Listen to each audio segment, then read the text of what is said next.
Wala pang natatanggap na impormasyon ang Department of Justice kung makikipagtulungan pa ba ang mag-asawang Curly at Sara Diskaya sa ginagawa nilang investigasyon sa maanumalyang flood control projects. Pero sakaling umatras ito tulad sa investigasyon ng ICI, tuloy pa rin ang kaso dahil sa sapat na mga ebidensyang hawak ng ahensya. Si Luisa Erispe sa report.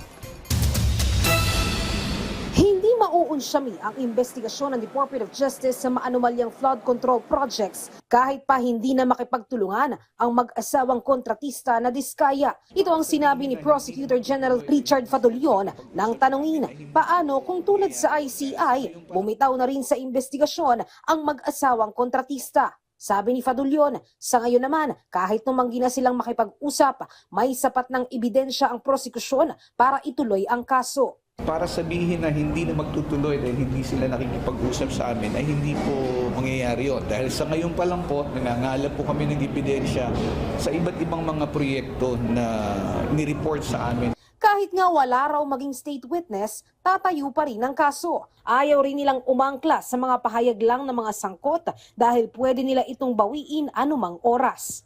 As we speak now, we are also looking into evidence where there is no need for a state witness. Yung state witness kasi, kakailanganin mo yan kung talagang yung kaso mo ay nanganganib na hindi magtuloy dahil sa kakulangan ng ebidensya.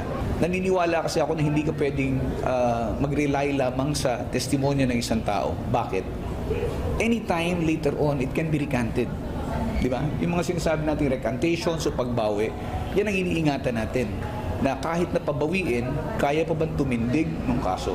So, tayo, ginagawa natin ngayon, nagpa-file, nagngangalap tayo ng ebidensya sa mga kaso na kaya nating mapatunayan kahit na pa hindi mo kakailanganin ng isa man doon sa mga testigong kinakausap namin sa ngayon. Ipinaliwanag rin ng prosekusyon, wala sa posisyon ng mag-asawang Diskaya na humingi ng kahit anong pabor kapalit ng ibibigay nilang impormasyon sa korupsyon. Kung nais nilang maging state witness, ngayon pa lang ay mag-tell-all na sila at nakasulat sa kanilang affidavit o sinumpa ang salaysay.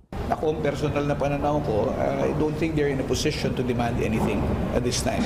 They're applying for supposedly witness protection coverage. It is not for anybody to dictate to us how we will go about doing the evaluation. It is not for anybody to impose any conditions. Kung blanket immunity naman anya ang hinihingi ng mga Diskaya, malabo ito sa ngayon dahil sa dami ng transaksyon na sangkot ang mag-asawa. Kung ang iniisip kasi ng mga tao is blanket immunity, ng mga aplikante, blanket immunity, right now it would be quite difficult because you're talking about a span of so many years. You're talking about so many projects, so many, sabihin natin, flood control projects na each project, no, would constitute one case already, at the very least, one case na pwede nang i-develop, pwede mong sampahan ng kaso. And not in all cases will they be involved. And not in all cases will they be able to testify, but they can be implicated.